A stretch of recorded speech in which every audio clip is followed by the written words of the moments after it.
Estuvimos viendo algunos ejemplos en la clase anterior de lo que eran símil. El símil es una comparación formal de una realidad física con una realidad espiritual, como por ejemplo, cómo el ciervo brama por las corrientes de las aguas. Ahí tenemos un símil, porque utiliza una conjunción como, igual o semejante. La metáfora también es una comparación, pero no es formal, sino que es una comparación implícita. Por ejemplo, Jehová, roca mía, castillo mío, mi Dios en quien confiaré. La metonimia, ejemplos de metonimia, la cruz de Cristo, por ejemplo, se refiere no a la cruz en particular, sino que se refiere a la obra que se llevó a cabo en ese lugar. A Moisés y los profetas tienen, no se refiere que existía en la época del siglo primero Moisés y los profetas, sino que está hablando acerca de las obras que ellos produjeron, las obras literarias. La sinécdoque, esto en la metonimia, apuntaba a algo, al signo, a la seña, al símbolo, también la causa que había provocado, en este caso, los escritos de Moisés y los profetas. La sinécdoque es mucho más física, a lo que alude, a lo que apunta. Por ejemplo, decimos cabeza de ganado. La sinécdoque apunta a una parte, pero para referirse al todo. La sinécdoque, ejemplo de sinécdoque, es la cabeza de ganado, por ejemplo, 100 cabezas de ganado. No solamente se refiere a las cabezas, sino que también se refiere a todo el cuerpo del ganado. 20.000 almas están en el estadio. En realidad no se refiere solamente a las almas, sino que también está su cuerpo físico, está el ser completo allí. Eso es una sinécdoque cuando apunta a una parte nada más, pero la realidad es mucho más física que el símbolo, como ocurre con la metonimia. Al judío primeramente y también al griego. En realidad no solamente se refiere a un judío y a un griego, sino que se refiere a todos los judíos, a todos los griegos. La ironía es una contradicción, es una burla, un sarcasmo hacia una persona. La hipérbole es una exageración. La apóstrofe se dirige las palabras a una persona muerta o a fenómenos de la naturaleza. Les habla también a seres abstractos como la justicia, la bondad, el odio, el amor, entre otros. La personificación o prosopopeya es atribuirle características personales o físicas, sí, personales, a elementos de la naturaleza. El eufemismo consiste en hablar con decoro, hablar con, con suavidad. Algunas, eh, algunas circunstancias puede ser, o algunas acciones que son muy desagradables o son muy chocantes para algunas mentes sensibles. La paradoja, ejemplo de paradoja, el que halle su vida la perderá y el que la pierda la hallará.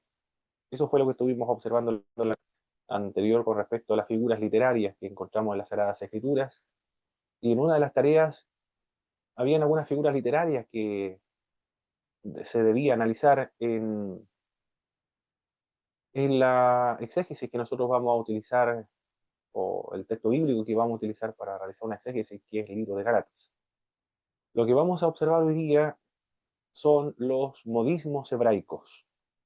Varios de estos. Estaremos observando lo que es lo absoluto por lo relativo por lo absoluto, modismo de filiación, modismo de tiempo, antropomorfismo. También estaremos trabajando con los tipos y los antitipos. ¿Qué es lo que es el símbolo? Eso es lo que vamos a trabajar inmediatamente en esta clase. Entonces, comenzamos de inmediato. Clase número 15, los modismos hebraicos. Para interpretar cada escritura, entonces, no es fácil, ¿eh?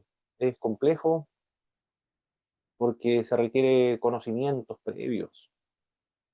Es verdad que el Espíritu de Dios a nosotros nos ayuda para comprender algunos pasajes bíblicos, pero también Dios nos otorgó, esto no debe olvidarse, que Dios nos otorgó el don de la razón, el don de la inteligencia, el don de la capacidad de reflexión, de deliberación en nuestra mente también, y también tenemos nosotros una aspiración de conocer. Todos los seres humanos tienen esa aspiración de conocer, y el conocimiento no cansa, no fatiga. La adquisición de conocimiento eh, nunca va a saciar al ser humano, siempre quiere conocer más y más y más de varias disciplinas. Algunos pueden trabajar toda su vida para conocer, porque nosotros fuimos hechos para la eternidad. Por lo tanto, cuando se estudia las Sagradas Escrituras, simplemente estamos cumpliendo, desarrollando o ejecutando el don que Dios nos dejó, que es el don de la razón, de la reflexión y el conocimiento, la adquisición de conocimiento. Para interpretar la Biblia, entonces, debemos conocerla muy bien. Todos los hermanos deberían tomar materias como esta de los institutos bíblicos, de introducción a la Biblia, por ejemplo. Deberían tomar de teología sistemática o hermenéutica y exégesis, porque hemos visto acá, usted misma, hermana Jennifer, se ha dado cuenta de que no todos los libros son iguales en las Sagradas Escrituras. Hay varios tipos de géneros literarios, legislativos, narrativos, poéticos, sapienciales, proféticos, epistolares, apocalípticos, y cada uno de ellos se demanda un distinto acercamiento, se aborda de manera diferente. Para la interpretación y la exégesis, como lo vamos a ver un poco más adelante, es diferente también para cada uno de estos géneros literarios. Y también hay que considerar las figuras literarias y ahora los modismos hebraicos. Uno de estos, todos nosotros empleamos modismo, en todas las culturas empleamos modismos. Estos modismos que nosotros podemos emplear, en Chile decimos, a ver, se le echó la yegua, por ejemplo, se le escaparon los chivos al monte. No sé qué otros modismos se emplea acá en Chile, hermana Jennifer. No queremos decir que los chivos se le escaparon para el monte o que eh, se le echó la yegua, sino que queremos connotar otra idea. Y no sé, otro ejemplo, por favor, hermana Jennifer, que usted sepa, que son modismos en Chile, chilenos.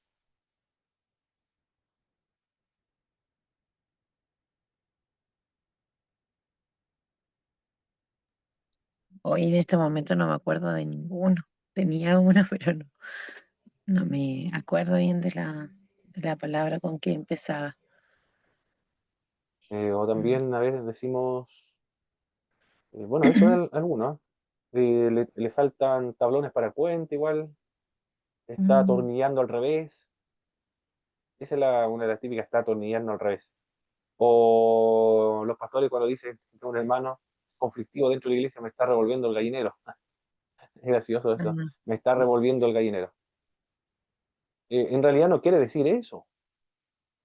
Eso es la denotación. La denotación es lo literal.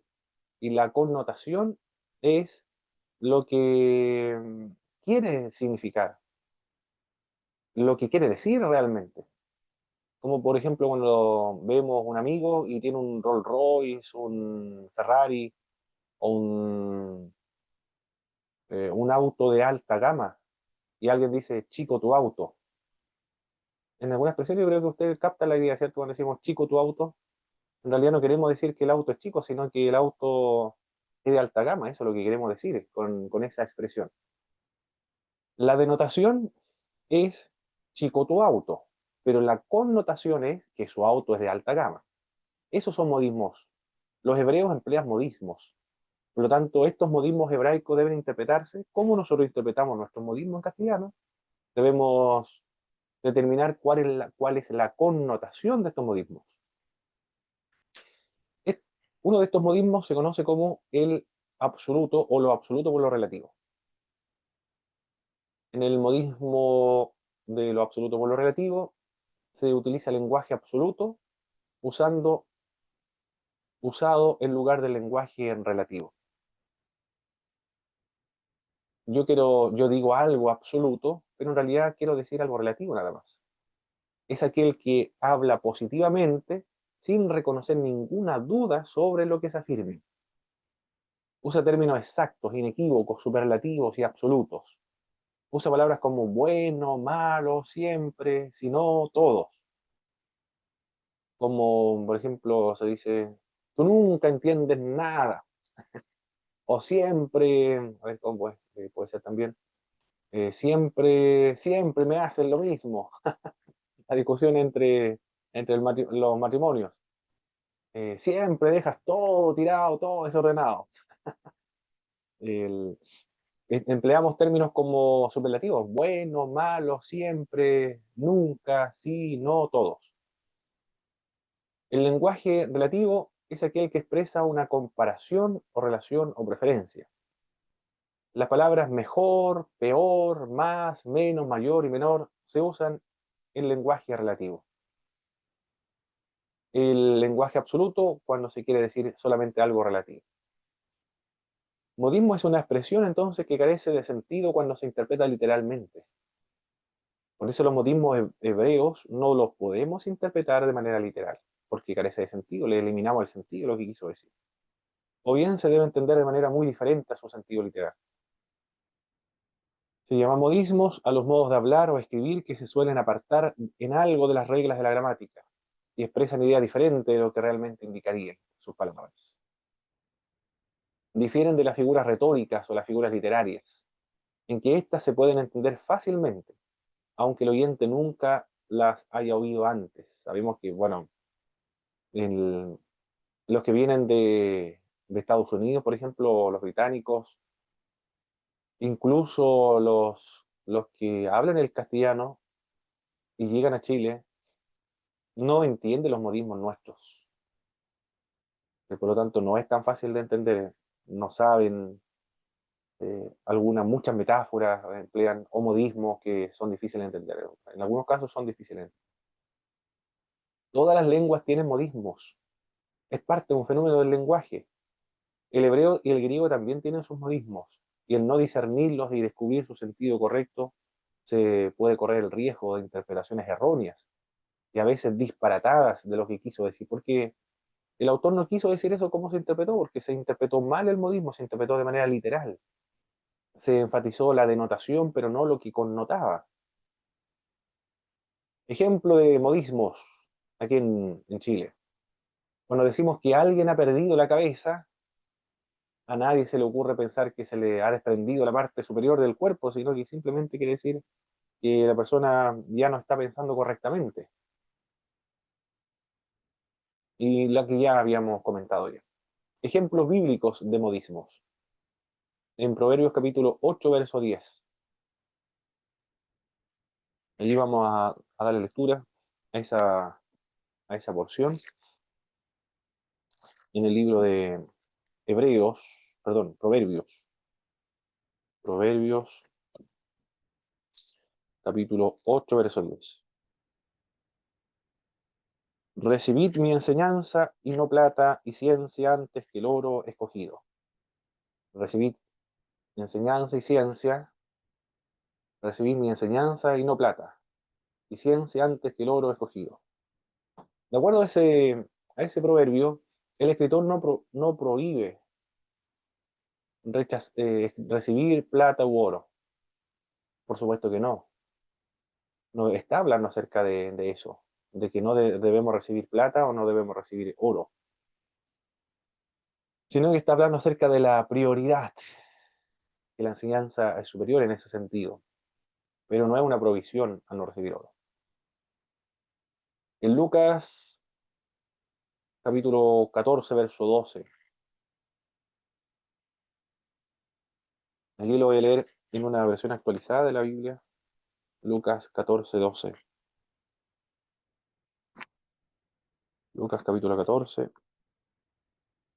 en el verso, en el verso 12 dice, al que lo había invitado le dijo, cuando ofrezcas una comida, una cena, no invites a tus amigos, o hermanos o parientes o los vecinos ricos, porque ellos a su vez te invitarán y quedarás pagado.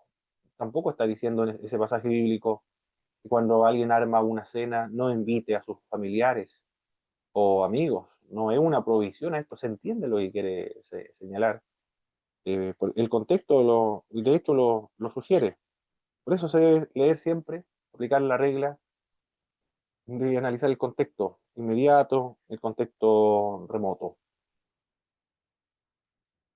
Y Lucas, capítulo 14, verso 26, o ya lo leímos, ¿verdad? Sí, no, eso no, 14, 26. Si alguien viene a mí y no me ama más que a su padre y a su madre, a su mujer y a sus hijos, a sus hermanos y hermanas, y hasta su propia vida, no puede ser mi discípulo. Ahí nos está hablando acerca de aborrecer a nuestros familiares. Es un modismo hebraico que se conoce como lo absoluto por lo relativo. Está indicando simplemente que el amor a Cristo debe ser superior al amor hacia los familiares. Y así podemos seguir mencionando otros pasajes de las Sagradas Escrituras para referirnos a este modismo de lo absoluto por lo relativo. Se emplea un lenguaje absoluto cuando en realidad se quiere mencionar solamente algo relativo. Otro ejemplo quizás está en aunque esto está en discusión acerca del diluvio, si fue local o regional o universal, cuando señala que todas las montañas, o el agua cubrió todas las montañas, cubrió toda la tierra, o hubo un hambre en toda la tierra, está empleando un lenguaje absoluto, algunos lo interpretan de esa manera, y no está equivocado en el hecho de que puede utilizarse, puede referirse a esa expresión a un modismo hebraico, no literalmente. Con respecto al diluvio, y se llenó toda la tierra, fue toda la tierra cubierta de agua. Si creen que el diluvio fue local, entonces podrían utilizar este recurso para justificar esa interpretación que es un modismo en realidad para describir el diluvio que hubo en la zona donde estaba poblado por seres humanos. Se interpretaría entonces un modismo nada más, conocido como el absoluto por lo relativo. El otro pasaje es de vino hambre en toda la tierra. Evidentemente que ese sí, un pasaje que nosotros lo podemos interpretar justificadamente como limitado a la tierra de Canaán, porque no hubo hambre en toda la tierra, en las tierras americanas, africanas, porque solamente está aludiendo a la tierra de Canaán. Cuando también, no sé si el libro de Deuteronomio, otro libro, que Dios va a sembrar terror sobre todas las naciones del mundo cuando el pueblo de Israel va a llegar a la tierra de Canaán, no tampoco se requería que todos los pueblos de la tierra tuvieran temor del pueblo de Israel, porque los únicos que conocían al pueblo de Israel eran los cananeos que iban a llegar y los egipcios, los que iban a llegar a la tierra de Canaán precisamente. Esa era la finalidad de poner espanto sobre los cananeos. Pero las otras culturas europeas, por ejemplo, asiática, africana, de Oceanía o americana, no lo conocían. Por supuesto que no, por lo tanto, no pueden temer algo que no conocen. Por lo tanto, se está utilizando un lenguaje absoluto por lo relativo. Bien, ¿se comprendió esta idea? Yo creo que sí. No está tan compleja de emplear un lenguaje absoluto cuando en realidad se quiere decir algo relativo nada más. Sí, amén, profesor, se entendió. Perfecto. Muy bien. El otro modismo, lo relativo por lo absoluto, es el otro modismo. Se usa el lenguaje relativo cuando el sentido es absoluto nada más. Ejemplos, Lucas capítulo 18, verso 14. Os digo que éste descendió a su casa justificado que el otro, porque cualquiera que se enaltece será humillado y el que se humilla será enaltecido. Ese pasaje bíblico no quiere decir que el escriba, creo que era el del episodio este, ¿verdad? Lucas 18, 14, creo que sí. Lucas 18, 14. El recaudador de impuestos un fariseo es, y el otro un recaudador de impuestos, un publicano. No quiere decir que el fariseo descendió o fue justificado después que el otro. Se está empleando un lenguaje relativo, pero en realidad quiere decir algo absoluto. Quiere decir que ese hombre nunca fue justificado. Eso es lo que quiere indicar. En Mateo 5:20, porque os digo que si vuestra justicia no fuera mayor que la de los escribas y fariseos, no entraréis en el reino de los cielos. En este pasaje bíblico no habla acerca de, que de la justicia de los fariseos eh, es algo, es un tipo de justicia y que los creyentes deben superarlo en cuanto a sus disposiciones y sus reglas, sino que quiere decir algo absoluto, es que ellos no tienen justicia. Y es imposible ser justificado superando la justicia de los fariseos, puesto que esto debe venir de otra parte, de una justicia absoluta que solamente Dios lo puede. En Mateo capítulo 10, verso 31, así que no temáis, más valéis vosotros que muchos pajarillos. En realidad lo que se quiere decir es que el valor del ser humano delante de Dios no se compara, es absoluto. No se puede comparar con nada, porque solamente nosotros tenemos la imagen y la semejanza de Dios. Hebreos 9:23, fue pues necesario que la figura de las cosas celestiales fuese purificada así, pero las cosas celestiales mismas con mejores sacrificios que esto.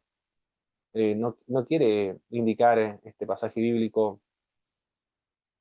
que el sacrificio de Cristo es en un grado superior a los terrenales, sino que es absoluto, no se puede comparar.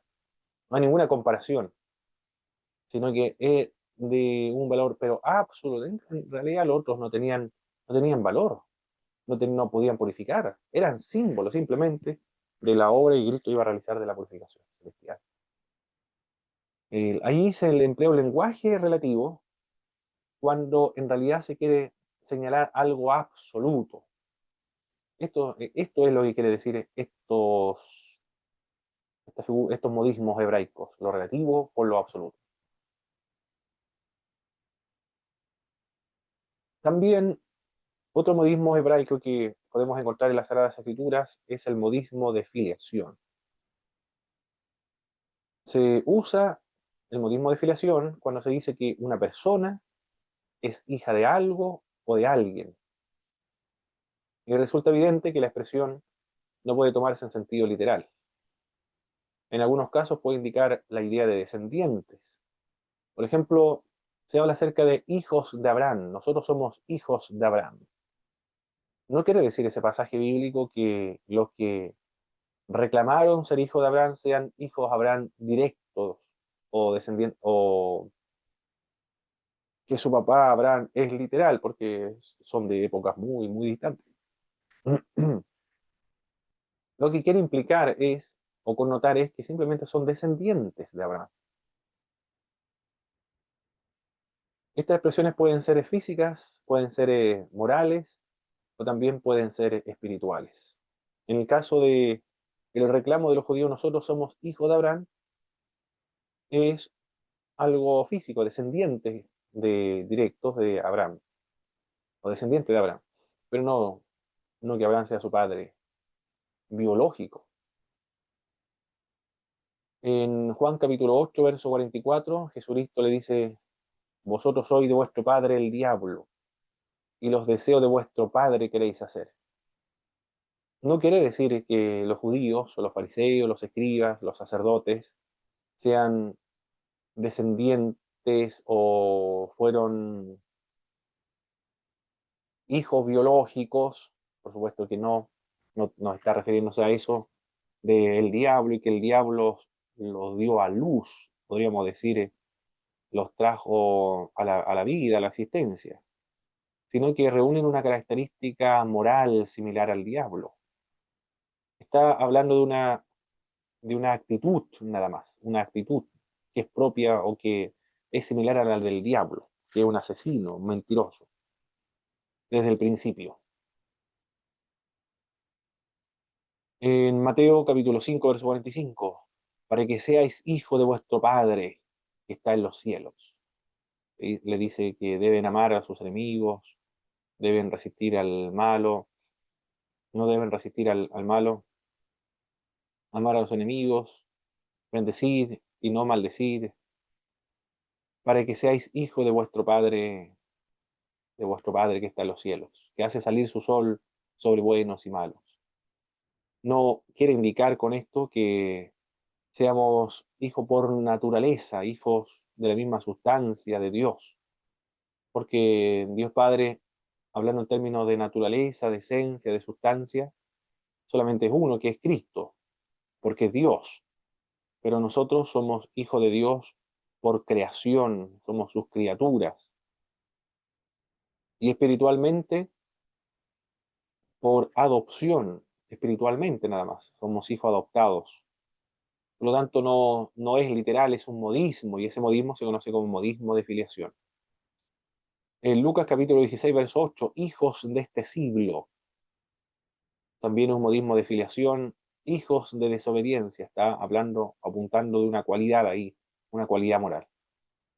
Por lo tanto, los modismos de filiación, estas expresiones pueden ser físicas, morales, o también pueden referirse a expresiones espirituales.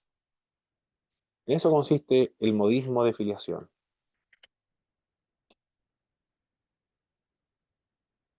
Otro, otro modismo, el Hijo del Hombre también puede ser, para describir al Señor Jesucristo,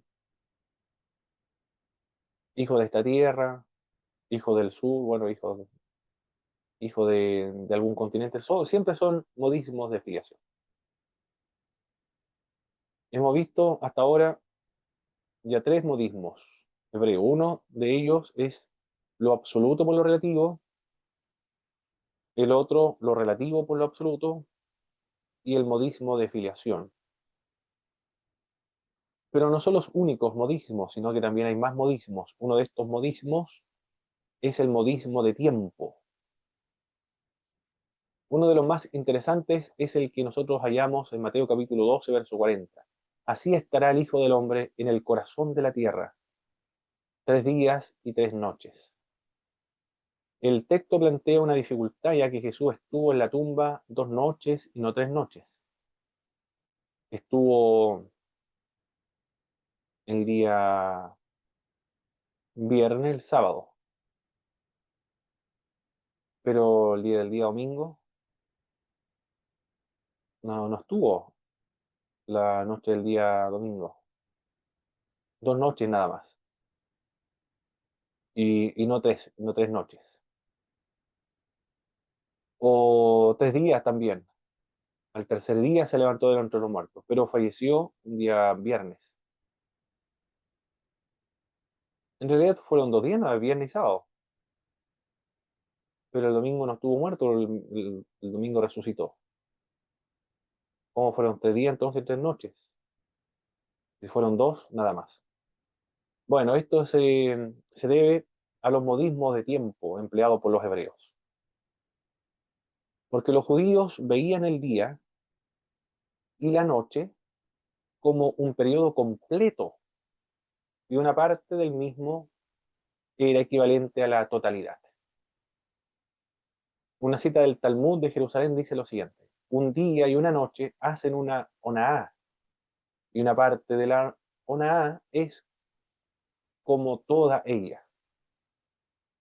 Por lo tanto, los judíos contaban, o los escritores bíblicos son judíos, cuentan entonces el viernes, una parte solamente el viernes, el sábado completo y una parte del día domingo, lo, lo cuenta de un día, no como un día completo, porque eso dice una A es como toda ella. Un día y una noche hacen una A, y una parte de la una A es como toda ella. Por lo tanto, por eso se dice que son 3 días y 3 noches, porque alcanza a tomar una parte solamente de ese día y de esa noche, y se cuentan como si fuese completo. Es un modismo hebraico, eso es lo que se debe tener en cuenta. La eternidad También son modismos hebraicos. Los hebreos usan los términos eternidad, eterno, para siempre y perpetuo en dos sentidos, en un sentido literal y en un sentido limitado. En un sentido literal, en Génesis capítulo 3, verso 22, allí se debe interpretar en un sentido literal ese pasaje bíblico, capítulo 3, verso 22. Vamos a ver qué dice el 3:22. Capítulo 3, verso 22. Y dijo Jehová Dios, he aquí el hombre es como uno de nosotros, sabiendo el bien y el mal. Ahora pues, que no alargue su mano y tome también del árbol de la vida y coma y viva para siempre. Ahí literal, para que evitar que él viva para siempre. Otro pasaje bíblico donde para siempre, eternidad, perpetuo, se debe interpretar de manera literal, es el libro de Éxodo 3:15. Éxodo 3:15 dice lo siguiente.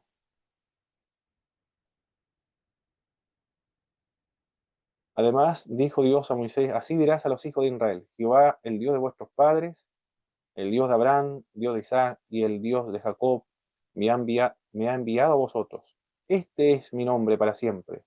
Con él se me recordará por todos los siglos. Ese pasaje bíblico debe ser interpretado literalmente, pero hay otros que deben ser interpretados en un sentido figurado, como modismo, de manera limitada, como el libro de Isaías. Tenemos un ejemplo ahí de Isaías 60. Isaías 60, verso 15. Dice este profeta, en vez de estar abandonada y aborrecida, tanto que nadie pasaba por ti, haré que seas una gloria eterna, el gozo de todos los siglos. Se refiere a Jerusalén. En vez de estar abandonada y aborrecida, tanto que nadie pasaba por ti, haré que seas una gloria eterna, el gozo de todos los siglos. Una gloria eterna. Está diciendo que esa Jerusalén, la terrenal, va a ser eterna. Bueno, no es así. No, no puede ser considerado literalmente porque fue destruida en varias oportunidades. Después vinieron los romanos, la destruyeron definitivamente, 19 siglos estuvo en esa situación. Y además que todo esto va a pasar, el cielo y la tierra pasará, todo lo que está en este mundo va a pasar. Por lo tanto, esa Jerusalén no existirá, existe otra, la Jerusalén celestial. En ese sentido, entonces, no puede ser interpretado literalmente, sino debe ser necesariamente interpretado en un sentido figurado. No es literal, es un modismo de tiempo. En el segundo libro de Samuel, ahora, verso 7, con Samuel, en el capítulo 7, verso 13, allí dice, Él edificará casa a mi nombre, y yo afirmaré para siempre el trono de su reino. Está refiriéndose a Salomón, perdón, a David. Él edificará casa a mi nombre, y yo afirmaré para siempre el trono de su reino. Bueno, le dice a David, pero en realidad está aludiendo a Salomón. Tampoco fue así. No afirmó su trono, Dios, de Salomón para siempre. No es así, porque se dividieron las tribus y después desapareció el reinado. Y actualmente no hay ningún rey en Israel, por lo tanto, no es literal ese pasaje bíblico.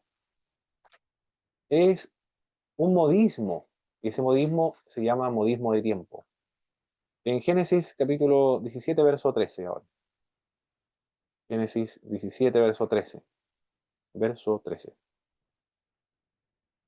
Debe ser circuncidado el nacido en tu casa y el comprado por tu dinero, y estará mi pacto en vuestra carne por pacto perpetuo. Se refiere a la circuncisión para los hijos de Israel, para perpetuo. Estará mi pacto, vuestra carne por pacto perpetuo. Los cristianos, el apóstol Pablo dirá más adelante que la circuncisión no sirve de nada, no vale de nada, sino la circuncisión del corazón, la que fue hecha en el Espíritu, por el Espíritu de Dios.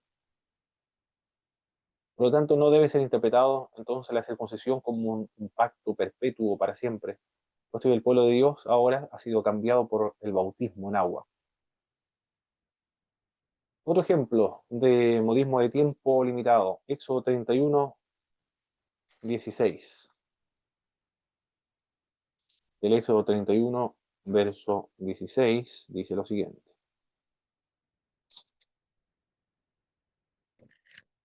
Guardarán pues el día de reposo los hijos de Israel, celebrándolo por sus generaciones, por pacto perpetuo. El día sábado se refiere aquí, se va a guardar por pacto perpetuo. No puede ser eso posible. Eso no es posible, guardar el día sábado por pacto perpetuo por toda la eternidad. ¿Por qué? Porque la existencia del día sábado depende de el ocultamiento del sol. Cuando el sol se oculta, comienza el día sábado. Hasta el otro día, cuando el sol se oculta para el otro día. Todo eso el día sábado. Pero en el cielo nuevo y la tierra nueva, resulta que no hay necesidad de luz del sol ni luz de lámpara, porque la gloria de Dios lo ilumina todo y el Cordero es su lumbrero. No puede ser utilizado en un sentido o interpretado en un sentido literal, puesto que es un modismo hebraico. Debe interpretarse como nosotros interpretamos los modismos. ¿Cuál es la connotación? Lo que quiere decir. Yo creo que con esos ejemplos bíblicos entendimos lo que es el modismo de tiempo. El modismo de tiempo, cuando dice eterno, para siempre, perpetuo, se utiliza en dos sentidos, en un sentido literal y en un sentido limitado. Cuando se habla acerca de Dios como eterno, no es modismo, sino que es literal, porque Dios es eterno, no tiene principio y no tiene fin. Cuando habla acerca de los ángeles como seres eternos, no quiere decir que los ángeles sean eternos. Ahí es un modismo hebraico, modismo de tiempo, porque los ángeles tuvieron un comienzo y no tendrán fin, son seres inmortales, pero no es lo mismo que la eternidad.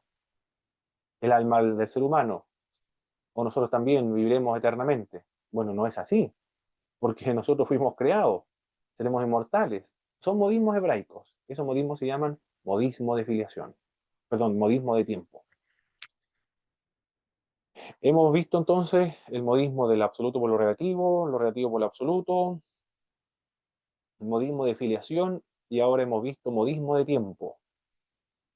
Los modismos hebraicos no deben ser interpretados de manera literal porque carece de sentido si se interpreta de manera literal. Deben interpretarse de acuerdo a lo que connota. Otro tipo de modismo hebraico. Algunos modismos hebraicos son los antropomorfismos. La palabra antropomorfismo procede del griego antropos, que significa ser humano, y morfé, forma, y designa la forma pedagógica de hablar de la Biblia, al presentarnos a Dios con caracteres de la naturaleza del hombre, con características de un ser humano. Se le atribuyen a Dios características físicas de los seres humanos. Consiste en hablar de Dios usando palabras propias solo para el ser humano. Por ejemplo, modismo de antropomorfismo. El rostro de Dios, en Salmo 27:8. Dios no tiene rostro, porque Dios es espíritu, es invisible. Eso es lo que dice la Biblia con respecto a cómo es Dios. Dios es espíritu, es invisible, es incorpóreo, no tiene partes, no tiene cuerpos. Es totalmente distinto a lo que nosotros podemos ver, totalmente diferente a todo lo que existe. Por eso Karl Barth, el teólogo alemán, dijo que él es el totalmente otro, porque es totalmente diferente a todo lo que nosotros hemos visto. Porque si tuviese partes, incluso si esa espiritualidad tuviese partes, tuviese una forma humana como la de nosotros, estaría limitado por el espacio, porque el ser humano ocupa un espacio, ocupa una parte del espacio. Tenemos una masa, ocupamos nosotros un lugar, pero hay otro lugar donde nosotros no estamos, está vacío. Pero Dios no es así porque Dios es infinito, no está en una parte, sino que todas las partes están contenidas dentro de Dios. Por lo tanto, no tiene rostro, porque es invisible, incorpóreo, inmaterial, no tiene materia, no es material.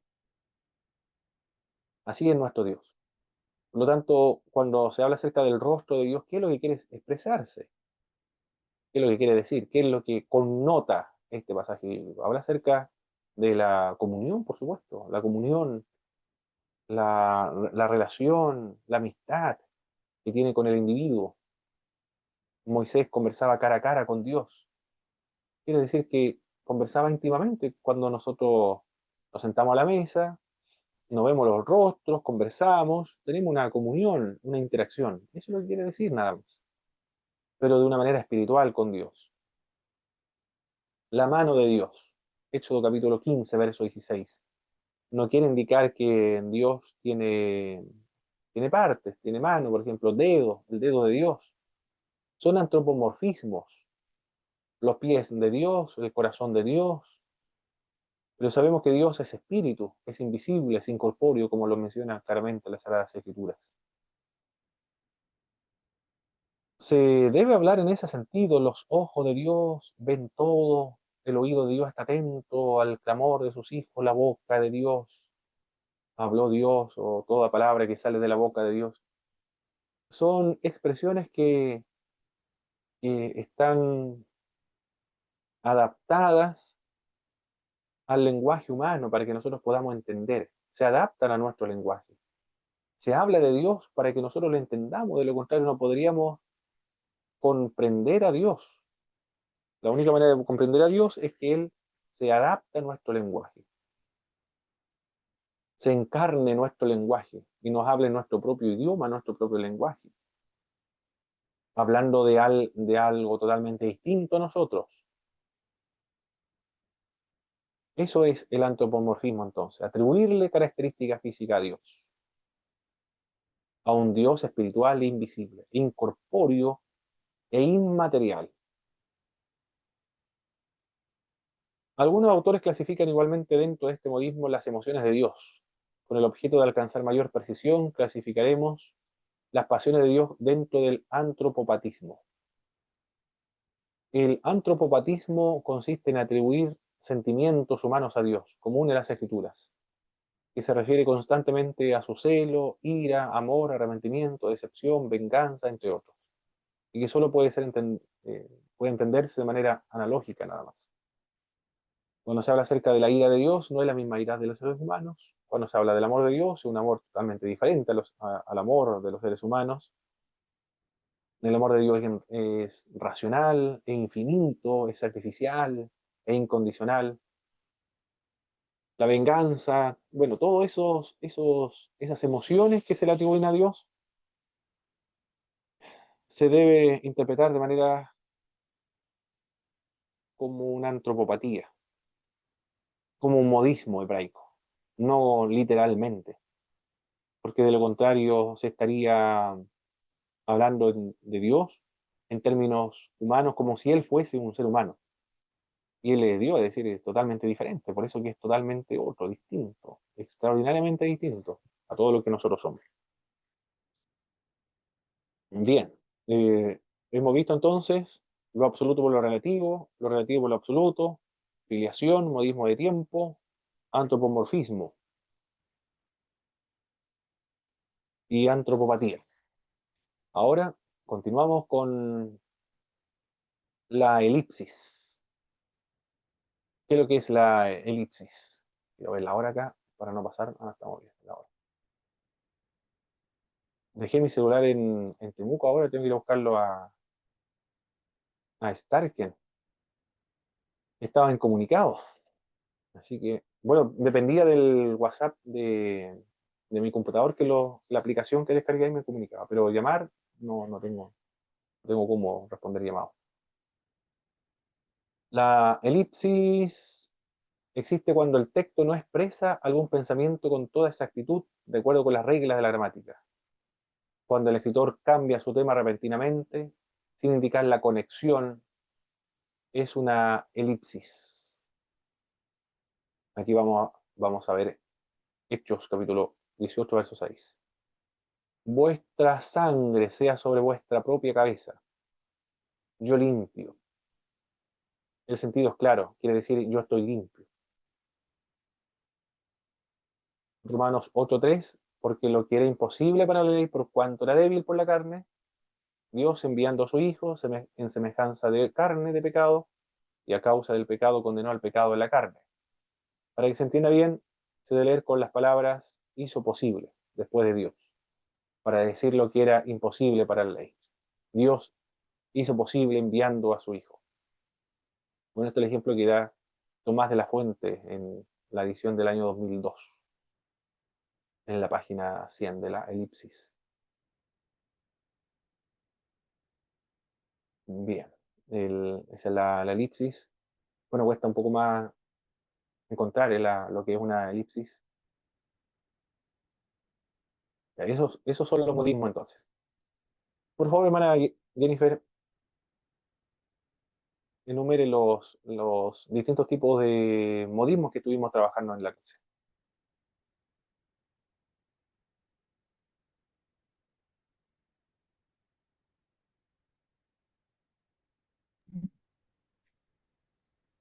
El modismo hebraico, el antropomorfismo, el elixir, el modismo de filiación, el modismo de tiempo, eh, el relativo Correcto. y el otro es ay,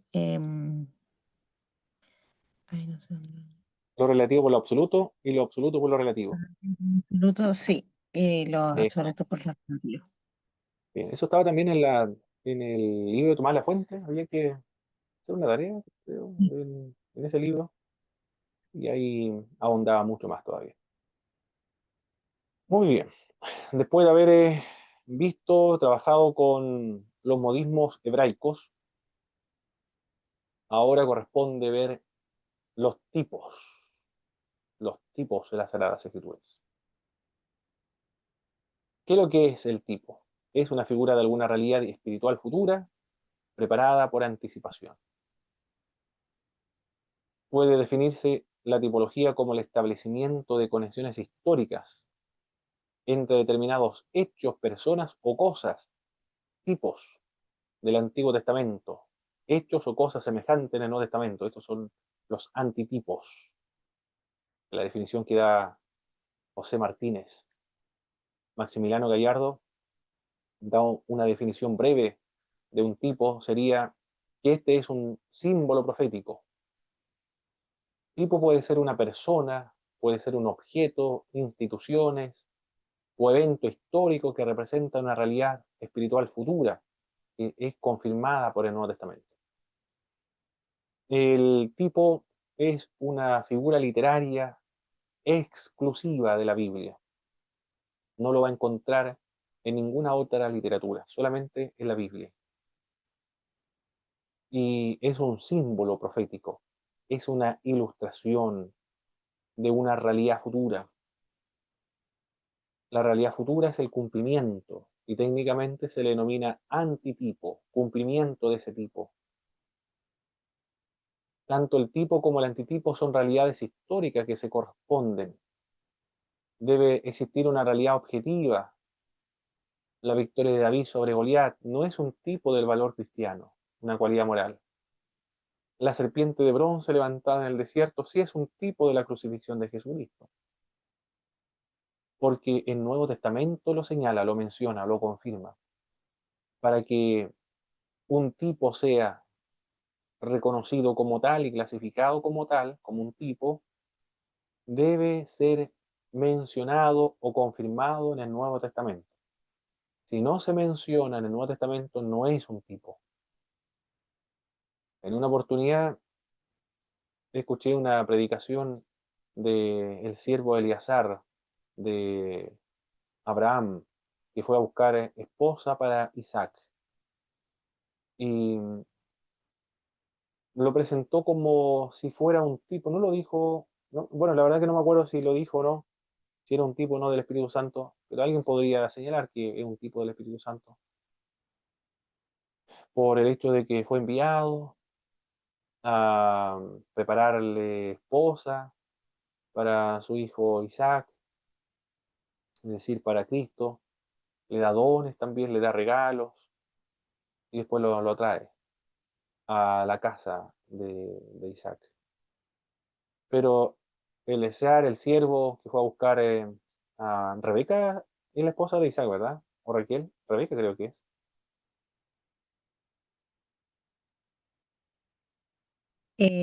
Raquel, Raquel. Muy bien. la Siempre de se me confundo con esos nombres. Raquel entonces. Muy bien. Raquel. Y no es un tipo del Espíritu Santo. ¿Por qué? Porque el Nuevo Testamento no lo menciona. Si el Nuevo Testamento señala que el siervo de Abraham es el Espíritu Santo, un tipo del Espíritu Santo, lo diría, pero como no lo dice, entonces no es. Es un símbolo, puede ser, pero no es un tipo. Entre el tipo y el antitipo debe haber algún punto importante de analogía, aunque en la comparación de ambos aparezca también notables disimilitudes. Jonás es tipo de Cristo solo por su permanencia en el pez durante los 3 días y 3 noches, pero no por su rebeldía, por su racismo, por su desobediencia o por su arrebato.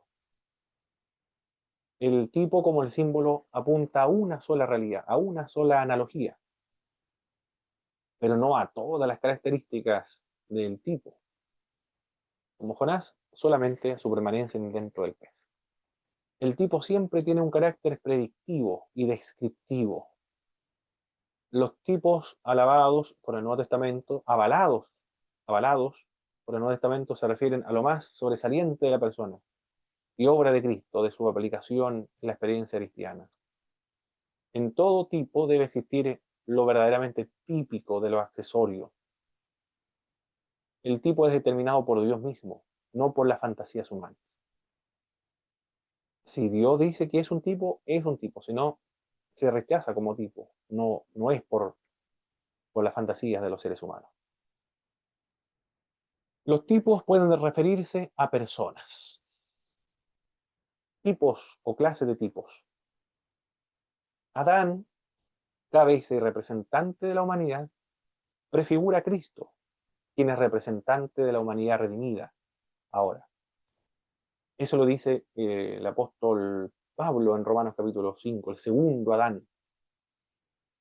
Por el primer Adán vino la muerte, el segundo Adán vino la vida, el primer Adán vino la condenación, el segundo Adán vino la justificación.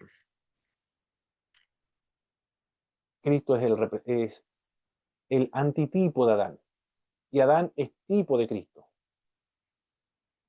Por eso cuando Cristo le comentó a los discípulos de Maús que toda la escritura hablaba acerca de él, lo más probable es que le haya aplicado todo esto. Adán es un tipo de Jesucristo. Abraham es tipo de todos los creyentes que serán justificados por medio de la fe. ¿Cómo sabemos que Abraham es un tipo de todos los creyentes? Porque la Biblia dice que él es el padre de todos los creyentes y, y señala que todo aquel que es circuncidado en el corazón, que es justificado por la fe, es descendiente, es hijo de Abraham. Melquisedec es tipo de Cristo en su función sacerdotal. Solamente en ese sentido, por su función sacerdotal. También Hebreo dice porque es rey y porque es sacerdote. En ese sentido es sacerdote de acuerdo al orden de Melquisedec, es decir, que no lo recibe por herencia, no ha heredado su sacerdocio, sino que es nombrado directamente de parte de Dios. Es un tipo de Cristo entonces. Aquí estamos teniendo personas. Adán, Abraham, Melquisedec son personas que tipifican a Jesucristo. Cristo es el antitipo, el cumplimiento de estos tipos del Antiguo Testamento. Moisés tipifica también a Cristo por su fidelidad en relación con la casa de Dios y por su función profética. Josué, como dador del reposo. Cristo es el que da el reposo espiritual. Salomón en sus funciones regias en su filial relación con Dios. Hebreos habla acerca de esta verdad. Varias personas son tipo de Cristo. Adán, Abraham, Melquisedec. Bueno, Abraham es tipo de los creyentes. Melquisedec, Moisés, Josué, Salomón son tipos del Señor Jesucristo. Los tipos entonces pueden ser personas que sirven como símbolos, símbolos proféticos, para describir una realidad futura. Pueden ser en los creyentes o en Cristo, la salvación también se puede referir. Otra clase de tipos puede ser material y objetos. El tabernáculo, por ejemplo, es un, es un tipo el tabernáculo, es tipo del Hijo de Dios encarnado.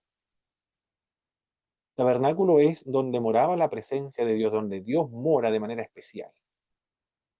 Y eso es lo que simbolizaba el tabernáculo, la presencia, la morada de Dios. Juan capítulo 1, verso 14 dice, y Jesús y Dios hizo su tabernáculo, Cristo, ahí lo voy a leer mejor en esta versión. Y Jesús se hizo carne, esa es la idea. Jesús se hizo carne y habitó en medio de nosotros, pero en Juan dice que hizo su tabernáculo en medio de nosotros. Eso es el verso 14. La palabra se hizo carne y habitó entre nosotros. Esa expresión, y habitó entre nosotros, literalmente hizo su tabernáculo en medio de nosotros. La idea es la misma, es que Dios mora en la persona de Jesucristo, en la humanidad, en su pueblo. El tipo también del creyente, especialmente en su cuerpo, el tabernáculo, porque el tabernáculo era la morada de Dios y ahora resulta que el creyente es templo del Espíritu Santo. Y el Espíritu de Dios, es decir, mora en el creyente y es su propiedad. En la casa, la habitación del Espíritu Santo somos los creyentes. Es tipo de la iglesia también, donde mora el Espíritu de Dios, donde Dios mora. El tabernáculo entonces es tipo de Dios, de Jesucristo, es tipo del cuerpo del creyente, es tipo de la iglesia también, por donde Dios mora. Esa es la idea. El maná también es un tipo de Cristo y su poder vivificador. Vuestros padres comieron el pan del cielo, pero yo doy el verdadero pan del cielo. Todos los que comieron el maná del Antiguo Testamento murieron, pero el que coma de este pan vivirá eternamente. Cristo es el maná entonces. Los tipos pueden ser materiales y pueden ser objetos. Materiales, el tabernáculo, y objetos, el maná, que apunta a una realidad espiritual futura, Jesucristo. Siempre están apuntando la mayoría a Jesucristo. Pero también los tipos pueden ser instituciones, fiestas, como el día sábado. Es figura del descanso eterno del creyente. Cuando entremos a la nueva Jerusalén, a la Canaán celestial, en un estado de glorificación. Eso simboliza el día sábado. La Pascua es tipo de la cena del Señor. Cristo es nuestra Pascua, lo dice el Nuevo Testamento. La Pascua simbolizaba el pasar de largo, donde había un cordero que debía matarse. Y, y la institución del nuevo pacto es la cena del Señor. Ahí se inaugura el nuevo pacto. Puede ser la institución entonces. Instituciones judías. Personas, materiales y objetos, instituciones que sirven como símbolos futuros de una realidad espiritual. Esos son los tipos que normalmente apuntan a, a Jesucristo. Pero también los tipos pueden aludir o pueden referirse a acontecimientos históricos como el Éxodo, la serpiente de bronce y el diluvio. El éxodo es un tipo de la liberación del pecado. El éxodo simboliza entonces la salvación, la liberación del pecado. Por lo tanto, no todos los tipos apuntan a Cristo, algunos apuntan al creyente, a la iglesia, a, a Cristo principalmente, fundamentalmente a Cristo, y también acá de la liberación del pecado. La serpiente de bronce representa a Jesucristo. Es tipo o prefigura de la crucifixión de Jesucristo. Así como la serpiente fue levantada en el desierto para que todo aquel que mirara a la serpiente fuera sanado de su enfermedad, así también cuando Cristo se ha levantado de la cruz y todos los que miren a Cristo, esta mirada no es una mirada contemplativa, una mirada que discierne el significado de lo que está mirando, del objeto que mira, para discernir, profundizar en, en el significado de ese objeto. Esa persona va a ser salvo, es mirar con fe entonces. El diluvio es el tipo del bautismo, una práctica cristiana.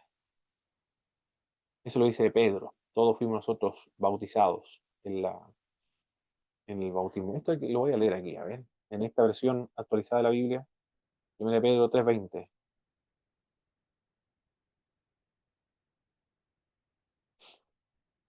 1 Pedro, capítulo 3, verso 20. A los que en un tiempo no creían, cuando la paciencia de Dios esperaba y Noé fabricaba el arca en la cual unos pocos, 8 personas se salvaron atravesando el agua. Para ustedes todo esto es símbolo del bautismo que ahora los salva, que no consiste en lavar la suciedad del cuerpo, sino en el compromiso con Dios de una conciencia limpia por la resurrección de Jesucristo. ¿Cómo sabemos que el- eso del diluvio? Me lo leeré otra vez. La primera de Pedro 3:20.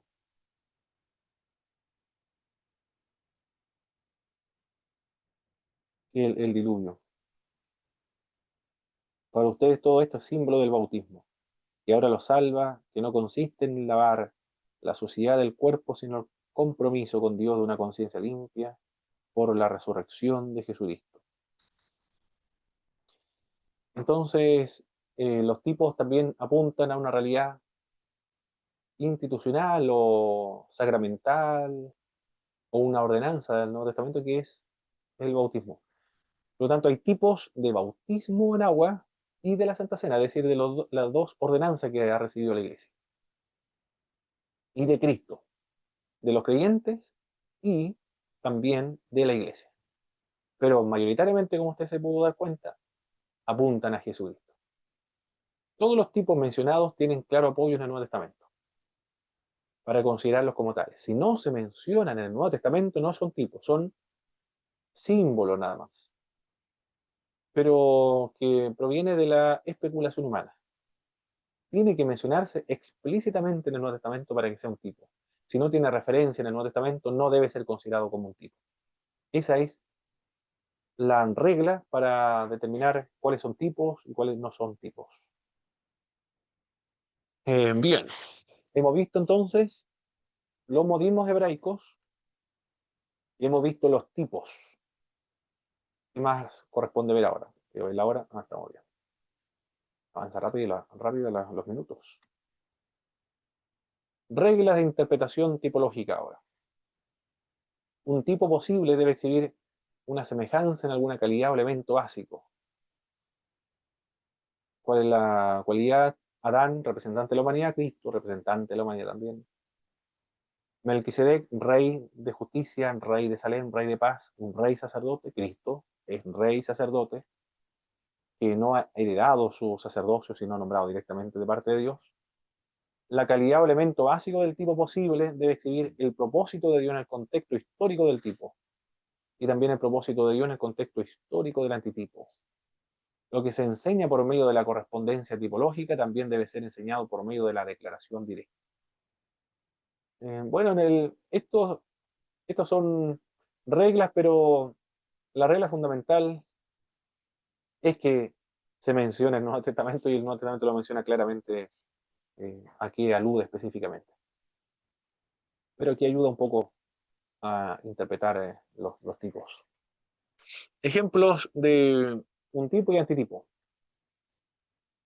Éxodo capítulo 12 y también Mateo capítulo 26, con los paralelos de Marco, Lucas y otros textos. El tipo un cordero. El antitipo, es decir, el cumplimiento del tipo es Jesús, el cordero de Dios que quita el pecado del mundo. El tipo es un cordero sin defecto. Jesús no conoció pecado, que fue sacrificado desde antes de la fundación del mundo. La sangre del cordero protege del juicio de Dios. La sangre de Cristo, base del nuevo pacto establecido por Dios para la salvación de los hombres que de otro modo no podía escapar a la condenación. La Pascua convierte a Israel en un pueblo peregrino. La redención obrada por Cristo hace de los redimidos una comunidad de peregrinos también. Somos peregrinos en este mundo. Hay una iglesia, creo que se llama la Iglesia del Peregrino. Una iglesia importante, parece que es pentecostal, la Iglesia Peregrino. Son iglesias del pentecostalismo histórico, algunas de ellas.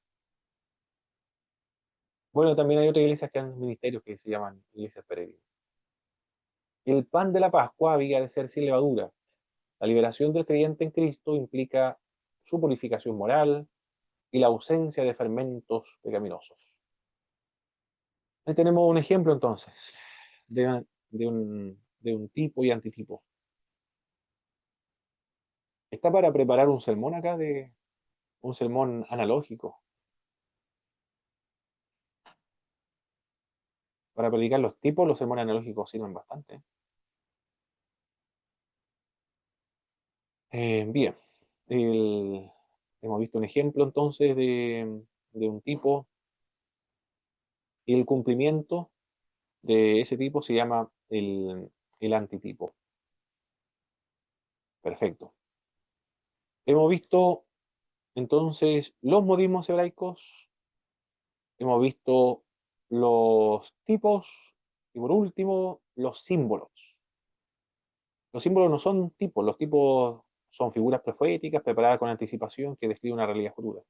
En cambio, los símbolos puede definirse como cualquier cosa real o visible que representa algo invisible. Es la definición que da tomada de la fuente. El símbolo es un serio objeto que representa un concepto abstracto, invisible por alguna semejanza o correspondencia, dice José Martínez. La cosa invisible puede ser una idea, una cualidad, una realidad espiritual. Los símbolos pueden ser objetos, sustancias, colores, números, y su significado depende de la intención de su autor cuando lo emplea. El significado del símbolo depende de la semejanza entre sí y la cosa representada. La semejanza es siempre sencilla, no es múltiple. Este es un tema muy importante o un elemento importante a destacar o considerar o hay que remarcar, tiene que tener su énfasis acá. La semejanza es sencilla y es única, no es múltiple. Porque si usted comienza a, a ver un elemento que simboliza una realidad espiritual y comienza a considerar todas las propiedades de este elemento, entonces ya no sería un símbolo, sino que se convertiría en una alegoría. Y la alegoría es una interpretación cuestionable de las Sagradas Escrituras. Por ejemplo, la sal de la tierra. Vosotros sois la sal de la tierra. Bueno, es una metáfora, pero no ayuda a comprender lo que quiero expresar. Siempre apunta a una idea nada más, la sal, que preserva los alimentos. Pero si yo comienzo a decir que es un mineral, que es extraído de la tierra, que proviene del mar, tiene sabor, es decir, para sazonar, no sé qué más, para qué más puede servir. Pero yo comienzo a ver esas propiedades químicas de la sal y profundizar mucho más todavía con la historia de la sal, de dónde se produce, cómo se produce, cuánto tiempo se produce, y yo voy a espiritualizar todo eso, ya no estaría interpretando el símbolo, estaría especulando, estaría simplemente dependiendo de la especulación, de la fantasía humana para interpretar el pasaje bíblico. Un símbolo apunta siempre a una sola idea nada más. Por ejemplo, el símbolo del tránsito, cuando dice no adelantar en una curva, el símbolo me dice una verdad nada más. Quiere expresar una idea, no adelantar nada más. Nada más. No me está diciendo que eh, si la señal es blanca, por ejemplo, no me está diciendo que yo debo procurar la santificación y el símbolo rojo, que debo cubrirme con la sangre de Cristo, y que está la orilla del camino, que yo debo cuidarme en el camino de la vida. No me quiere decir eso, me dice que no adelante nada más. Los símbolos se interpretan así, deben interpretarse de manera sencilla, no múltiple. La semejanza consiste en algún punto principal y no en varios puntos. En un punto principal, no en muchos puntos. Si usted a un símbolo le da dos o tres significados, ya no está interpretando el símbolo, está haciendo otra cosa. Se llama la alegoría inventando, o especulando, o fantaseando con ese pasaje bíblico, diciendo más de lo que quiere decir el pasaje bíblico. Ejemplo, el agua es símbolo de la palabra de Dios. La semejanza principal consiste en que ambas sirven para limpiar. Una interpretación errónea del agua sería que tanto el agua como la palabra son claras. Ya estaría especulando ahí. Son muy hermosas, claro, alguien podría decir, sí, es verdad. Son refrescantes, son baratas, son saludables, producen vida. Pero lo que me quiere decir que la palabra de Dios es como el agua, que limpia nada más que eso. No puedo fantasear o especular o inventar cualidades del agua para relacionarlo con el ser humano. Una persona que no conozca la hermenéutica, la exégesis, los principios de interpretación de la Sagrada Escritura, va a quedar fascinada la persona cuando alguien comience a especular, a fantasear o a inventar un símbolo y convirtiéndolo realmente en una alegoría. Y va a decir, sí, qué profundo, qué espiritual, nunca lo había visto desde esa manera. Por eso la Biblia es como un pozo profundo donde hay verdades que siempre se van a descubrir. En realidad no está haciendo eso, sino simplemente eh, está inventando una interpretación, porque el símbolo siempre interpreta una sola idea, como todos los símbolos apuntan a una sola idea. El perro, por ejemplo, símbolo de fidelidad y amistad del ser humano, pero nada más que eso, no quiere decir nada más, solamente es que es fiel, como un perro fiel. Pero si nosotros comenzamos a especular acerca del perro, analizar las propiedades del perro, las características del perro, entonces vamos a hablar de otra cosa.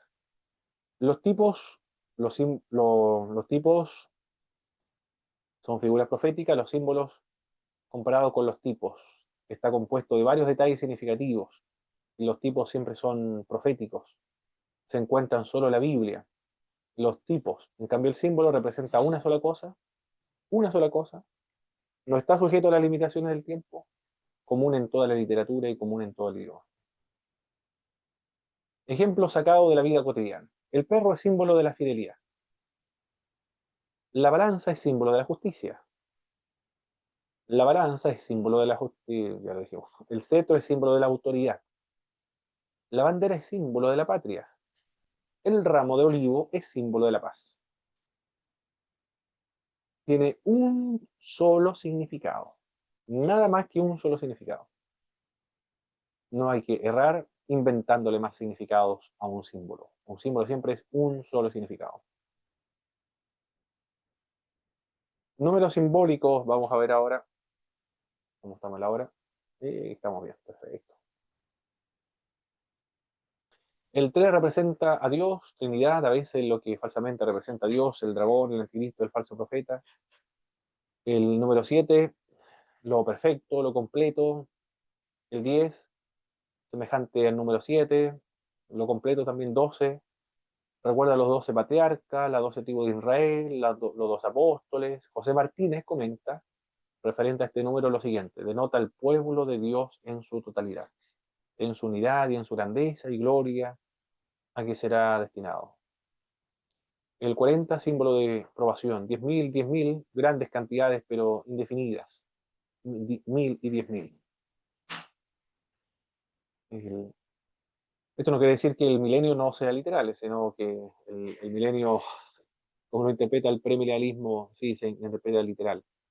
Otros lo interpretan como simbólico.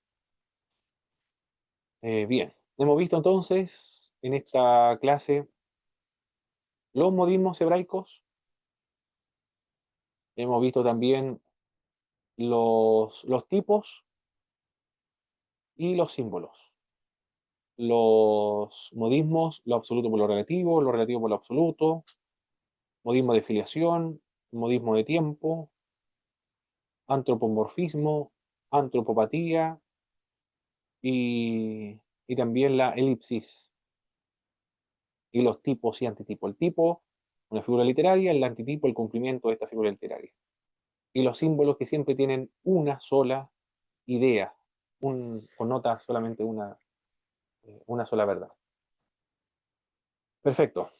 Entonces, vamos a descansar. En la segunda parte de esta clase estaremos ya trabajando propiamente tal con el procedimiento de una exégesis. Emocionante, el procedimiento de una exégesis. Por lo tanto, ahora lo que vamos a ver es lo mismo que usted debe realizar, o todos los hermanos que van a realizar van a ver esta grabación.